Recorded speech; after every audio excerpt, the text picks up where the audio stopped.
We're not coming together to get power, to overthrow anybody. No, that's not our purpose. Our purpose is to have a true seat at the table. So in other words, you won't disrespect us. You can't just kill us. You're not going to violate our rights. But if those politicians don't care about the American people or America, then they shouldn't be in office.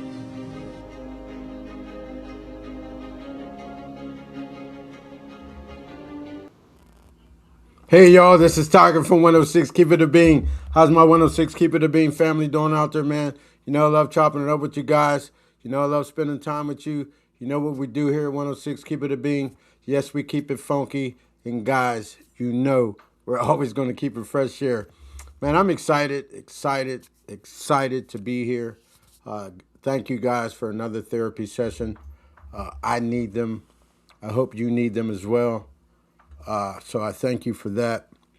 I want to share something with us real quick. You know, I talk about mental health all the time. If you need therapy, or if you're currently in therapy, don't be ashamed. If you need the help, get it, seek it, find it. It's nothing to be ashamed of. We all need help from time to time. We're all dealing with something. With that being said, the only way that you're going to know that your therapy is working, if I'm going to know that my therapy is working, it has to be tested. Don't take it personal. Don't think that the universe is picking on you. Embrace it. Learn from it. It's there to validate. It's there to show you whether you pass the test or not, whether you're listening or not, whether you're applying the methods and making the effort to get better mentally. So the only way you're going to know is if you get tested. So I want you to keep that in mind. Guys, I have to keep promoting these two books. I have to. That's Dear Black Man by Kerr Washington and Shift Happens by Kendra, Robin, and Nicole. Man, I can't say enough about this book, Dear Black Man, by Kerr Washington. I'm hoping to interview her soon. I will definitely keep you guys posted. This book, these letters that these women wrote to black men, they're powerful, they're real, they're raw, they're true, but they were necessary, and they were therapeutic for the women that wrote them. Man, you got to go get this book, man. Go to Amazon and purchase it. It just, as a black man reading this book, it opened my eyes up to some things. It made me do some introspection. It forced me to look at my life as a black man, not only in America, but just a black man in general and period. And also, men wrote letters in this book to help the younger generation to navigate, to not fall for some of the same pitfalls or make the same mistakes. So go get this book by Kerr Washington, Dear Black Man. It's a must read. You will not be disappointed. It will educate you. It will edify you. It will help you maybe make sense of your life as a black man, especially living in these troubled times. So go get this book, Dear Black Man by Kerr Washington. Guys, this other book, Shift Happens by Kendra, Robin, and Nicole. Man, I can't say enough about this one either, man. Go purchase it. Go get it. These three women, 3 decades, same shift, share their stories with us. And I commend them for that, and I thank them for that. I guess the best way that I can explain Shift Happens, because shift is going to happen to everyone. Let's just get that clear. It's going to happen to everyone. I guess how I can explain this is the universe is constantly trying to realign you to get the best version of whoever you are. And so you may find yourself, all of a sudden everything was good and then boom,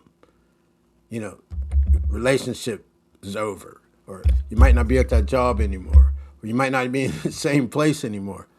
Don't take it personal. The universe is not picking on you. It's following its assignment because it's trying to line you up right. It's trying to get the best version of whoever you are, whoever you're supposed to be. And it's also lining you up with your purpose. If that makes sense. So shift happens, man. It happens to everybody. So why not get a book that's going to help you navigate it, help you understand it, help you get some clarity? And it's a beautiful read, man. Trust me. Shift Happens by Kendra, Robin, and Nicole. Go purchase it. Shift is going to happen to everybody. I'm 6 years old, so I'm shifting. How I thought about relationships in life in my 20s and 30s, I don't think that way anymore. I'm shifting. I'm changing. The universe is constantly trying to realign me to my purpose and bring out the best version of who I can be. Go purchase this book, Shift Happens. Trust me, you will not be disappointed.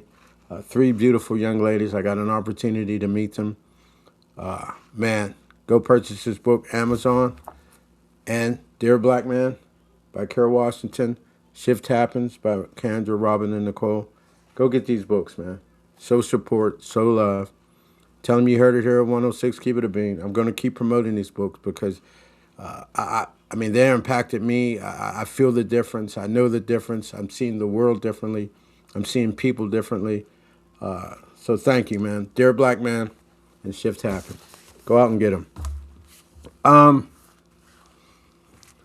Man, let's get into this episode. I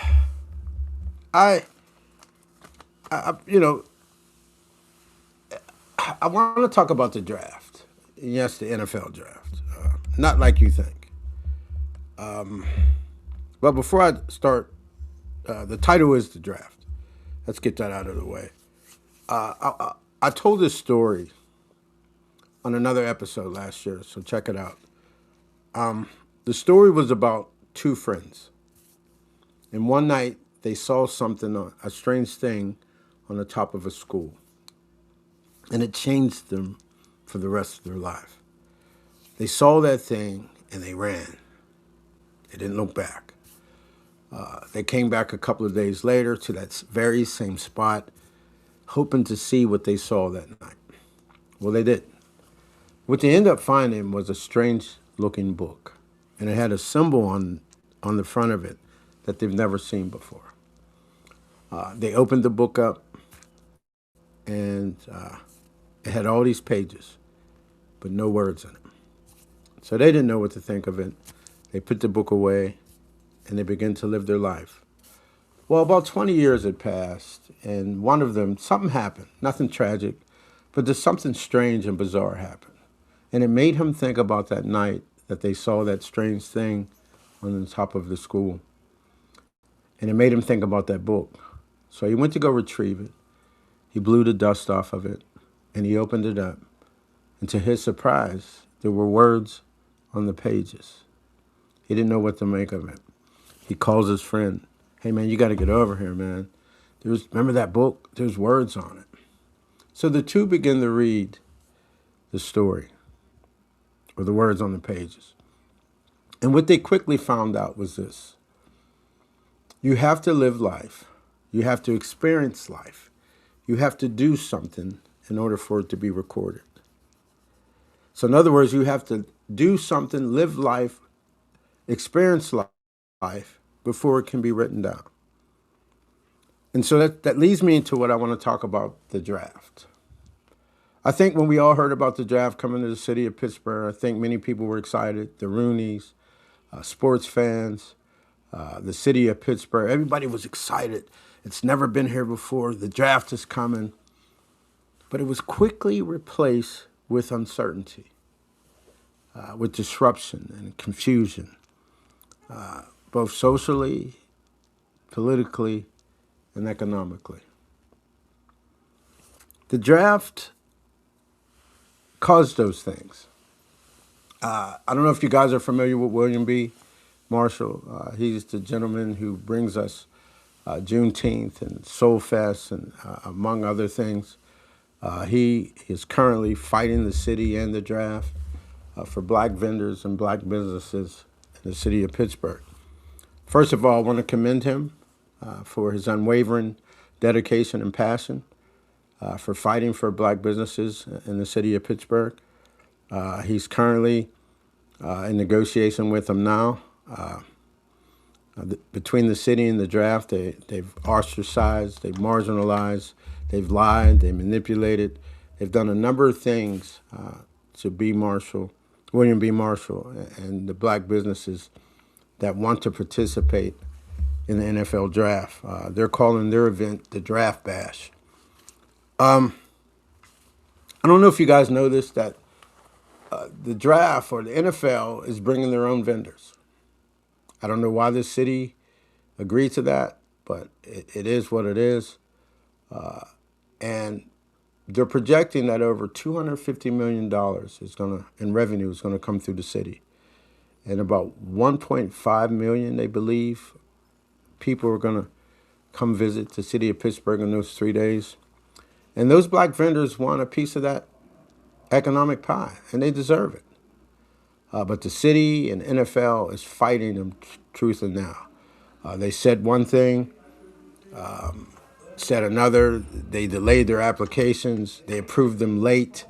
They didn't give them enough time to set things up, Porta Johns, and get their menus together, get their supplies together, hire their staff and all those things. And so as a result right now, I think where it stands at now, B. Marshall and the black businesses in Pittsburgh are trying to get the park over there on the north side by the old Allegheny Center Mall. So that's his hope and pray that happens. I hope they get it, and I hope it's successful for them. I hope they get a piece of that pie that all businesses have access to. So let black businesses have access to it as well. I found something out very interesting that I don't hear many people talking about. It's a company called Smart Assets. They're a financial technology company. And they said for a single person to live in Pittsburgh comfortably has to make $93,000. And for a family of four to live in the city of Pittsburgh comfortably, have to make over $238,000. What do you think the average median income is for a black person in the city of Pittsburgh? It's $35,000 to $37,000. Compared to our white counterparts at $74,000. So that means majority of the people who live and work in the city of Pittsburgh are in poverty. Let's keep it a bean. They are. And what I want to know is why is no one talking about this? No politicians, not the city council. I don't hear the mayor. I don't hear anybody talking about these statistics that majority of the people who live in the city of Pittsburgh are below the poverty line or can't live comfortably. Because according to the Smart Assets, you need $93,000 to live comfortable as a single person in the city of Pittsburgh. Think about that. And nobody's talking about it. And if they're not talking about it, they're not going to address it. That's why it's important. We have the midterm elections coming up in November. I think all 435 seats of the House are up. I think 33 seats in the Senate are up. And why that is important, because the House and the Senate makes laws that affects your life and affects my life. So stop voting for people who won't do anything for you. Stop putting people in office that don't care. And then in the city of Pittsburgh, stop putting people in the city council who won't do anything for you, who are not even talking about the very issues that I just brought up. The income disparity between blacks and white in the city of Pittsburgh is horrendous. But nobody's talking about it. No one's saying anything. And we're in the NFL draft that's coming to the city of Pittsburgh, in my opinion, I think it's going to cause more harm than it does good. That's just my opinion. What do you think? It's already causing confusion. It's already disrupting things socially, economically, and politically. Because keep this in mind, the old administration under Gainey was the one who helped facilitate or helped bring the draft here. Well, the new current administration, Bob O'Connor, I believe his name is, or O'Connor, they had nothing to do with it. But they have to deal with the uncertainty, or they have to deal with the aftermath now. And all I'm simply saying is that the city of Pittsburgh and the NFL draft should be ashamed of themselves for how they're treating the black vendors and the black businesses. Give them every opportunity to get a piece of that economic pie. Give them the space. Give them the opportunity to participate. Because the NFL is bringing their own vendors. They're going to make money. You know, they're getting a piece of the pie. Why can't they? And when are we as black people going to say enough's enough? When are we going to stand up and say we're not taking this anymore? We want a true seat at the table where decisions are made that affects our lives. When are we going to stop and say, hey, if you can't do right by me, you don't get my vote? I don't want to hear propaganda. I don't want to hear words. I want to see action. I want to see results. First, you have to expose it. That's talk about it. That's come up with a policy to change it. That's make this income disparity between blacks and whites in the city of Pittsburgh equal. That's make it where everyone can live comfortably if they work. You know what I mean? You got people working 2 and 3 jobs. It's crazy, man. And you know who suffers? The children. You know, they call them turn latch kids, where the parents are just working and the kid's basically home alone for a long, an extended period of time. Not by choice, but because the parents have to work. Man, I don't know, guys. What do you think? You think the draft is going to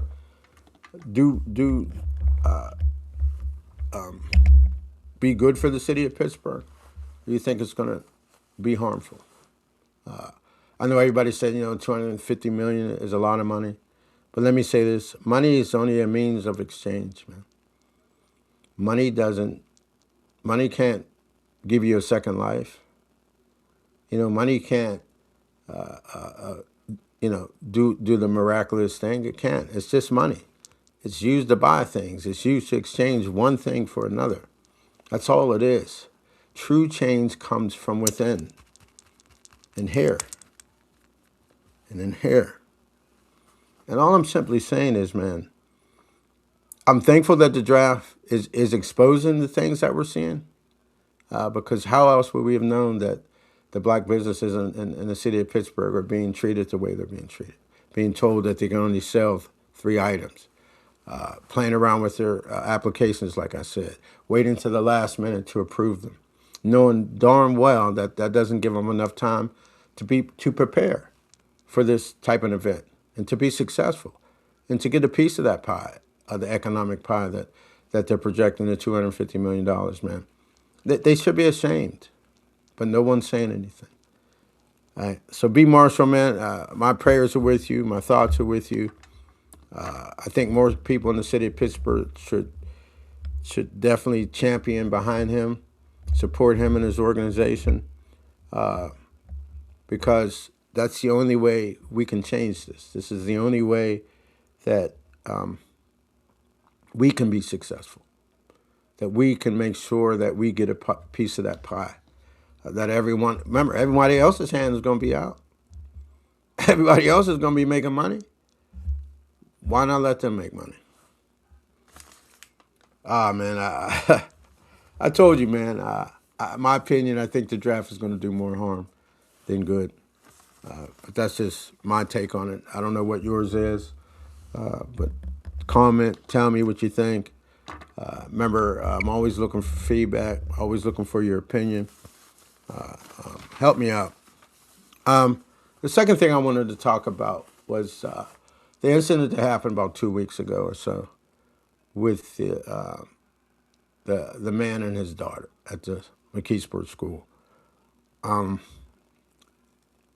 If anyone didn't know,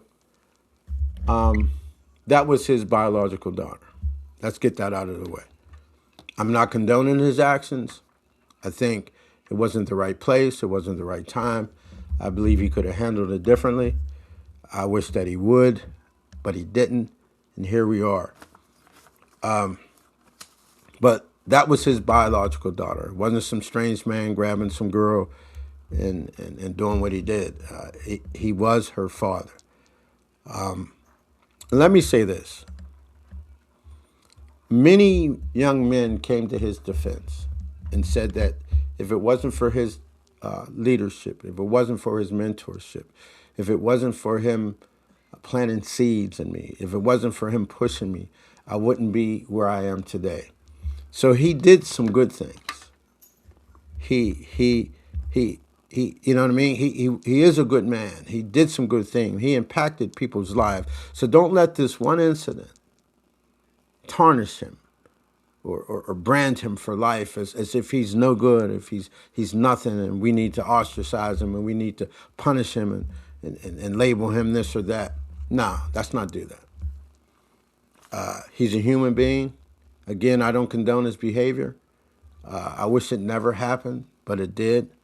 And I just wanted to talk about it a little bit. And I'm talking about the incident where at the McKeesport School where the father was, pretty rough with his daughter, and he kind of threw her through the door. And again, I'm not condoning that behavior, but I just want us to get some context that that was his biological daughter.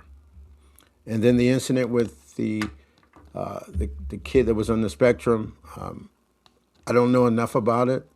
I only saw what you saw, and unequivocally, it looked wrong, is wrong, because if we know anything about kids that are on the spectrum, some of them can't control their behavior. Some of them can't control their emotional outbursts. But you're there as the adult, as to de-escalate, to comfort, to help, to aid them. But I'm not going to say enough about it because we only seen like a little clip. So we don't know enough to really form an educated opinion, I guess. But I want to ask this question. Why did his baby mama post it? What was her motive? Was she angry at him? Mad? Did she have some animosity towards him? So she said, I'm going to get you back. And this incident happened. So she showed it. Was she just a concerned parent? And she wanted the world to see. What was her motive? I don't know. I would love to know what her motive was. But, we don't know, and I don't know. But I think that's an interesting question to ask. What was her motive? And it made me think about this. My daughter posted something about that, and she said some very interesting things. Parents, you got to take accountability for your children. You have to. A lot of these children out here today are out of control, man. I work downtown. I see them every day when they get out of school. Some of them are rude, disrespectful. Man, they're smoking weed. I don't know what else they're doing, but some of them, man, they're out of control. And it starts at home. So parents, start taking accountability for your children. Start checking them.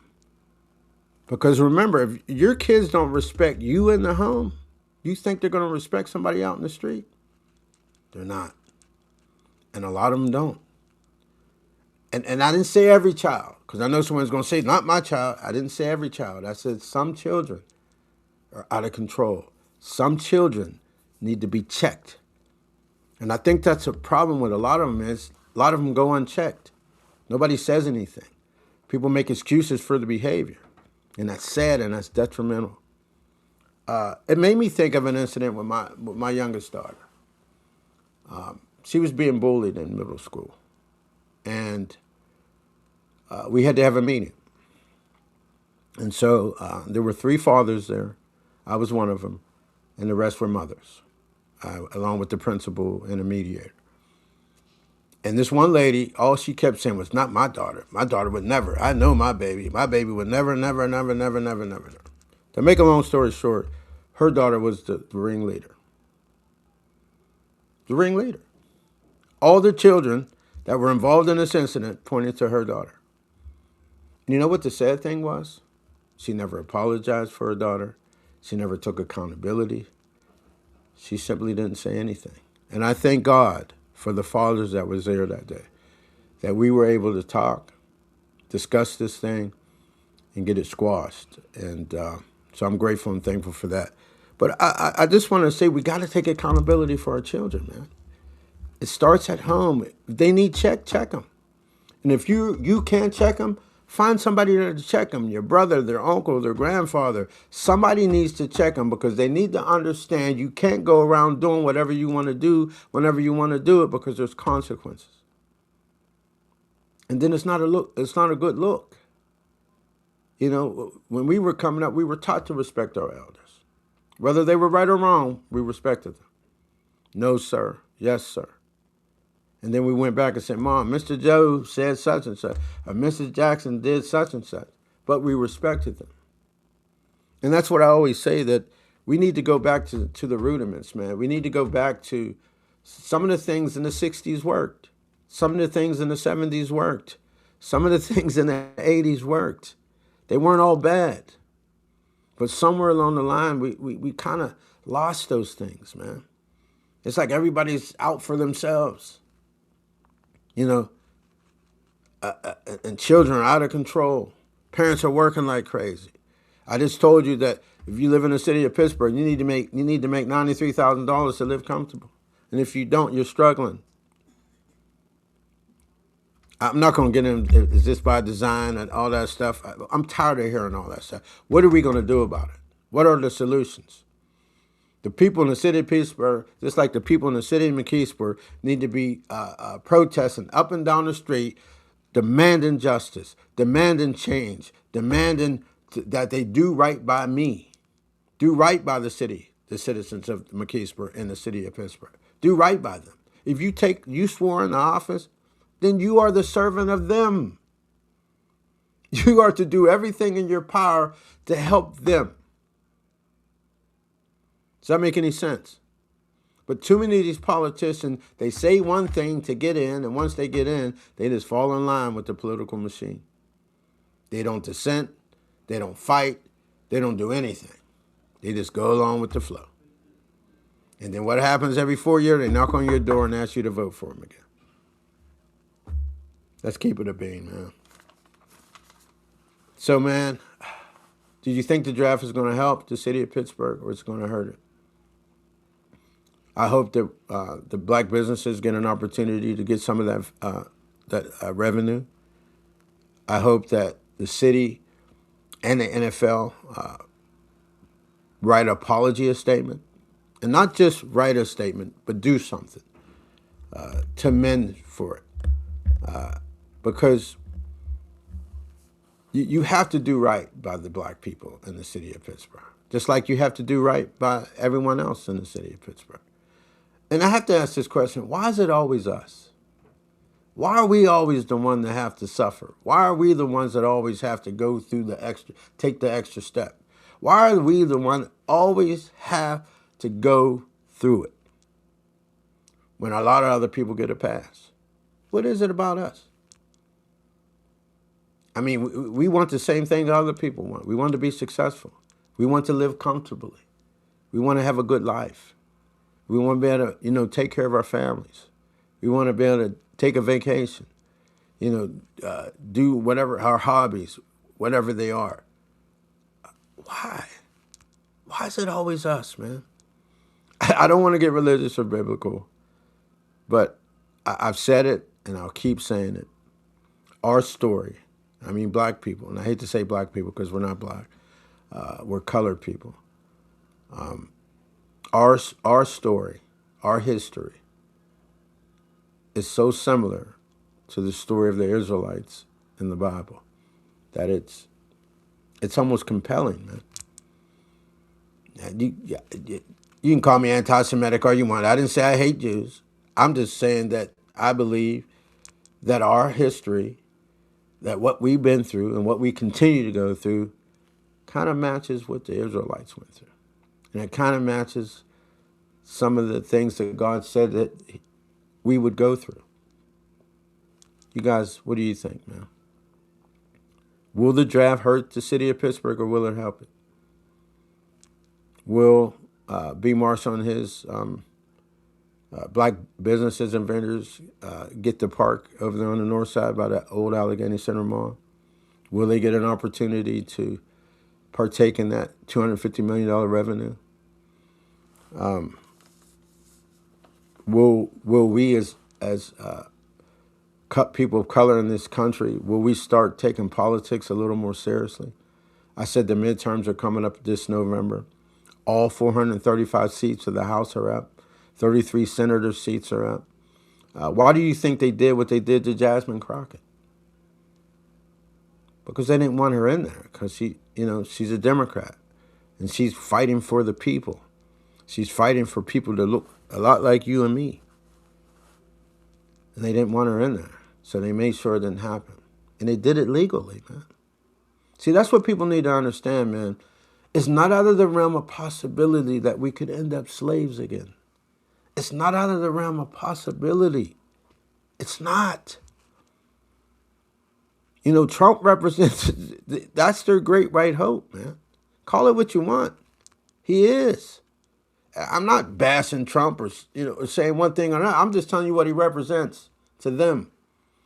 They want to go back to pre-Civil War America, where we knew our place and they were in total control. That's what they want. And that's what they're marching towards. But all I'm simply saying, for us, when are we going to say enough's enough? When are we going to start participating as a team and stop being individualistic and fight this thing from a team concept? And when are we going to say we want a real seat at the table? When decisions are made, we want to be there. When you're writing policies that affects my life, I want to be there. Or I want somebody there that has my best interests at heart that's going to say, yeah, this is what my people want in my district, and this is what we're going to give them. Because the sad situation in McKeesport, you have a city council that don't get along with the school board, but they represent the same people. You have a police force that doesn't have a good relationship with the community, but nobody over there is doing anything about it. Now, you have an organization called TAG, and I commend them, Fawn, for doing what she does. But more people in McKeesport need to join her organization, because she's fighting for you. She's fighting for community-based policing. She's fighting for better housing, better education, better jobs, bringing revenue to the city of McKeesport. And if anybody knows anything about McKeesport, I'm from McKeesport, and I love McKeesport, it is hopelessness over there, man. Let's keep it a bean. It is, man. You ride through McKeesport and you can feel it. You can see it. It's sad. And McKeesport has an opportunity to be a great city again. But it takes great leaders, great sacrifice. But most people don't care about politics. They think my vote doesn't matter, or they're going to do what they want to do anyway. I mean, I hear what you're saying, but you may not vote the president in, but you do vote the city council in, you do vote the mayor in, you do vote the governor and lieutenant governor, you do vote the school board members in. Your vote put them in there. So if they don't do right by you, don't vote them in again. Pay attention to what they do. Pay attention to how they vote. It's crazy that the city of Pittsburgh, I don't even think the children over in Crawford Village have a playground. That's sad. But nobody's talking about it. Nobody's doing anything about it. And again, I'm going to keep asking the question, because the title of this episode was called The Draft. Did you think the draft is going to help the city of Pittsburgh, or do you think it's going to hurt it? What do you think is going to happen, man? I mean, it's already causing confusion. It's already marginalizing and ostracizing the black businesses. They don't want them to get a part of that revenue, that over $250 million. They want it all to themselves. Man, when are we going to wake up? When are we going to realize? When are we going to say enough's enough? You know, I said this to another episode. I told the people in McKeesport, you know, put down the blunts, get out of the bar, go to these city council meetings, go to these school board meetings, and voice your concern, and pay attention. Listen to how the candidates talk. Pay attention to how they vote. Remember, the apple don't fall too far from the tree, man. You'll pretty much know where they stand based off of how they talk and how they move. And if it doesn't sit well with you, when the 2 years go by or the 4 years go by, don't vote for them. And I'll say this, if you're sick and tired, become a candidate yourself. You know what I mean? It's not out of the realm of possibility, man.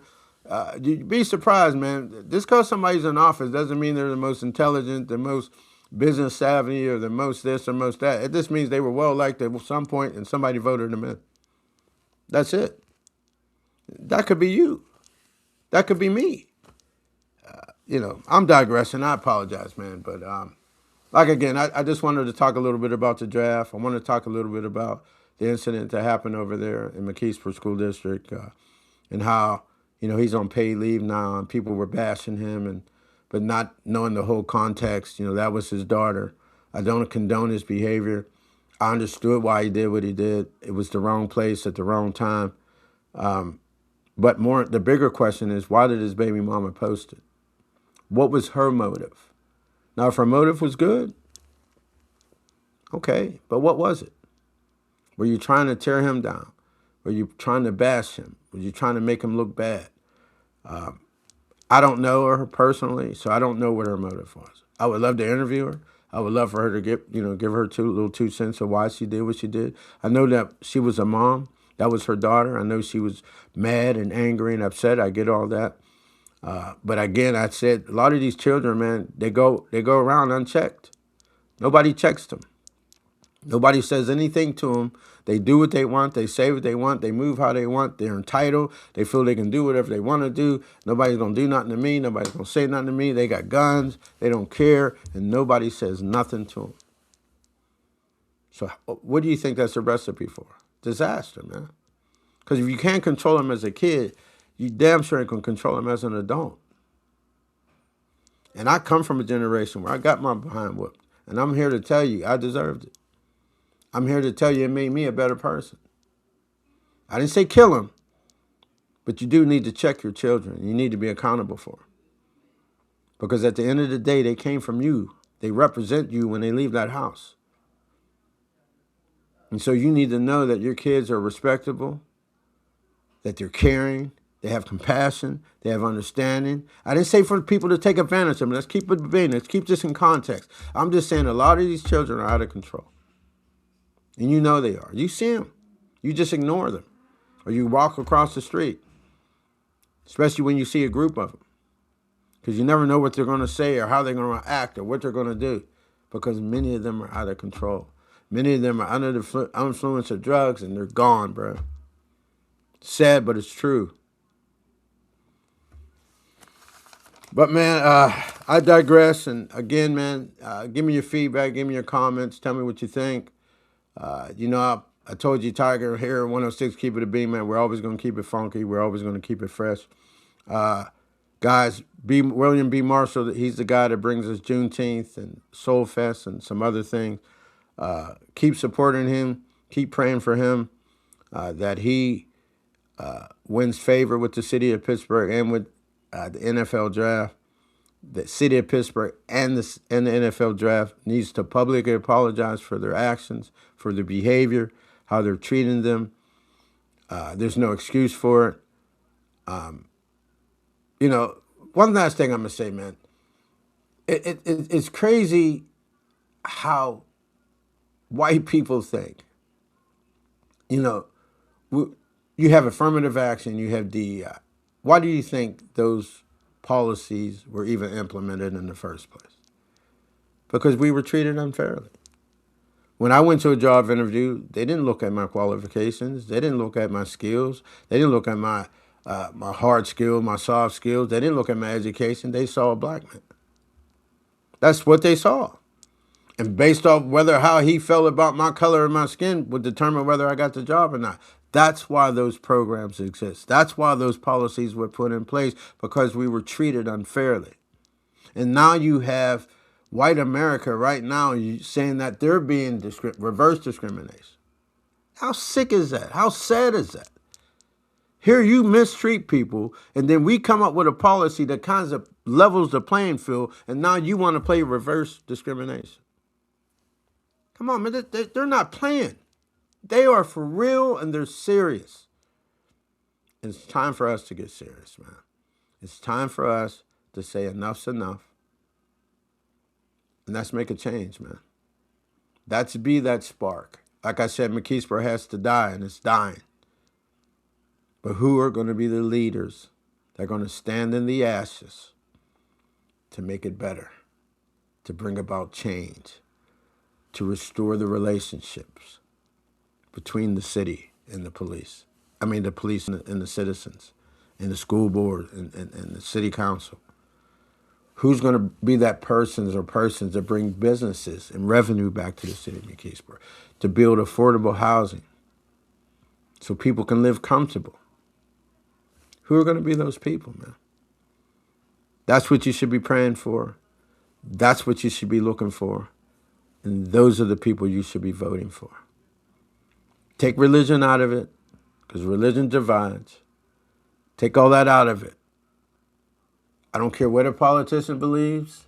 I don't care what a politician does when they go home. I want to know how you vote, and I want to know what you're going to do for me. What are you going to do about my community? What are you going to do about policing? What are you going to do about education? What are you going to do about housing? What are you going to do about jobs? What are you going to do about it? I don't care what you do when you go home. What are you going to do? That's what I care about. And that's what you should care about. So get off the couches, go to those school board meetings, go to those city council meetings, and let your voice be heard. Tell them how you feel. And if they don't do what you want them to do, when they come around knocking on your door, say, "No, I'm good. I found another candidate." Or I'm running myself. Keep it a beat, man. Man, that's it, man. I think that's all I had to talk about today, the draft. I got a couple upcoming episodes. I got one that's called Loose Lips, Sink Ships. I'm going to play a clip from Uptown Saturday Night, which is a classic. It's a scene where Flip Wilson is preaching to his congregation.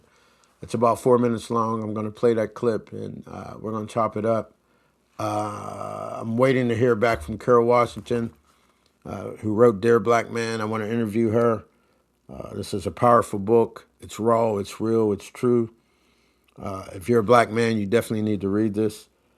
The letters that the women wrote to black men, they were real, they were true, they were raw. Not all of them were good, but they were necessary. And again, it was therapeutic for them to write those letters to those black men. And the letters that the black men wrote were equally raw, real, and true, to help the younger generation not make the same mistakes, and to give some clarity of what it means to be a black man, especially in these troubled times. And then go out and purchase Shift Happens by Kendra, Robin, and Nicole, because shift happens to everybody. It's going to happen to you. It's going to happen to me.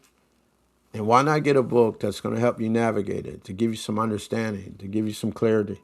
And remember, the best way I can explain what shift means is the universe is constantly trying to realign you, to bring out the best version of you. The universe is always trying to realign you or get you on the path of your purpose, whatever that is. So go out and buy these two books. You will not be disappointed. Purchase them for a loved one. Purchase them for yourself. Show support.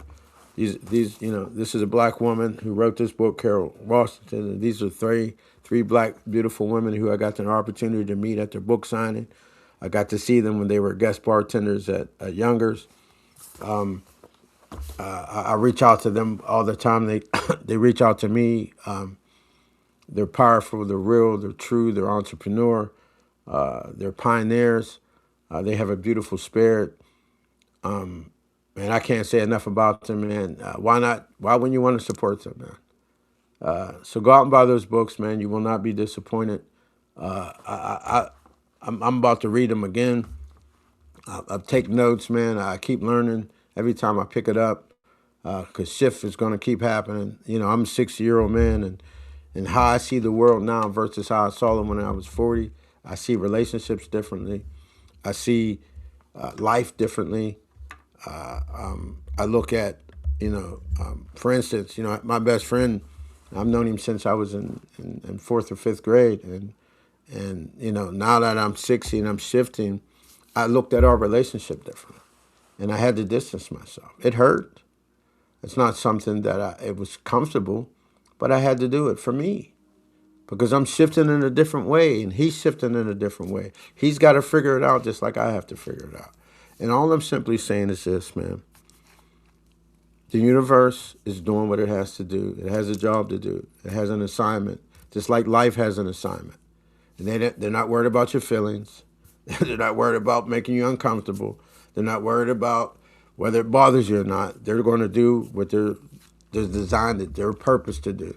And so it's up to us to embrace it, to conform to it, to listen to it, to learn from it, and allow the universe to get you on the right path so you can fulfill whatever it is that you're supposed to fulfill. I don't know what that is, but you will if you start walking on the right path and allow the universe to do what it's been trying to do all of your life. With that being said, man, I got anything else coming up? I said the 2 interviews. I got the interview. I got the episode coming up. Remember, I'm always looking to interview people. If there's something that you feel passionate about, you want to talk about, DM me on Facebook, 106 Keep It a Bean, or Robert 6 Keep It a Bean, or on YouTube, 106 Keep It a Bean. We'll talk about whatever you want to talk about, man. Just give me some time to kind of research it a little bit and set up the logistics, and we can get you on live, and man, we can chop this thing up. And remember, I always say your story, your testimony, what you went through could help other people. So it wasn't in vain. Your story can be the light that lights up the path to someone that's in darkness, if that makes any sense. And so share your story, share your experience, because I guarantee there's other people out there. And mental health is real.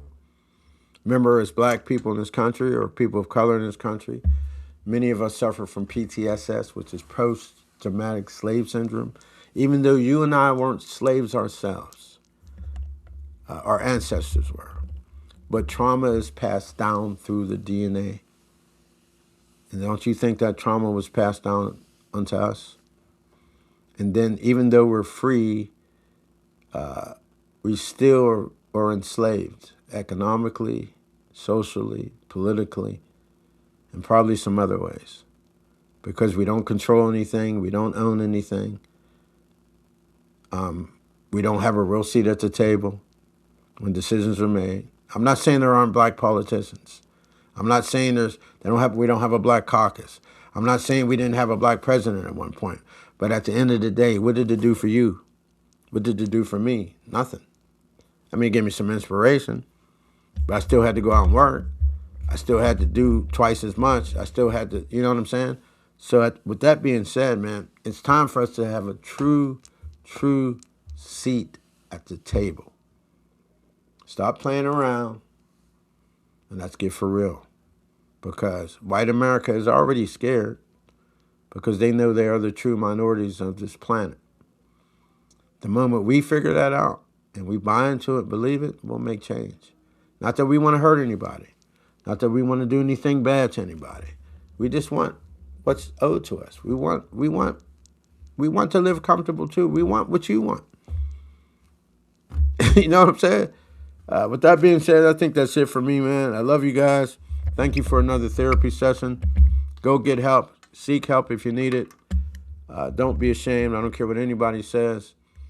Your mental health matters. You're important. Your life is important. Who you are is important. Sometimes you need to talk. It's okay, man. It's okay to be vulnerable. It's okay to say, you know what? I think I need to talk to somebody. I'm going through something. That's okay. That's all right. You're human. You know, you're infallible just like the rest of us, man. None of us are perfect. None of us got it going on all the time. Even though we might act like we do, trust and believe we don't. All right, with that being said, let me get out of here, man. You know what I always say?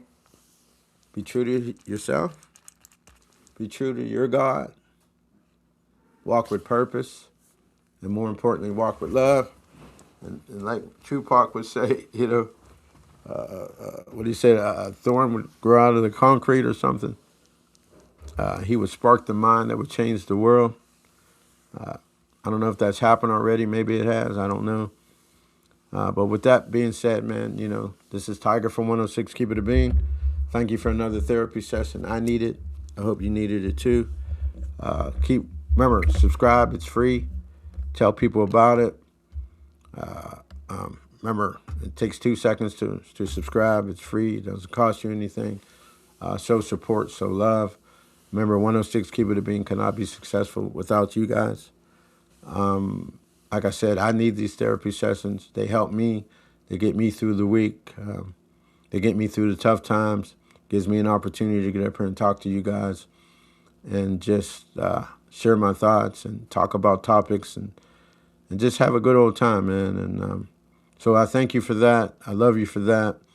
This is Tiger from 106 Keep It a Bean. I love you guys. Until our next therapy session. Peace. I'm out.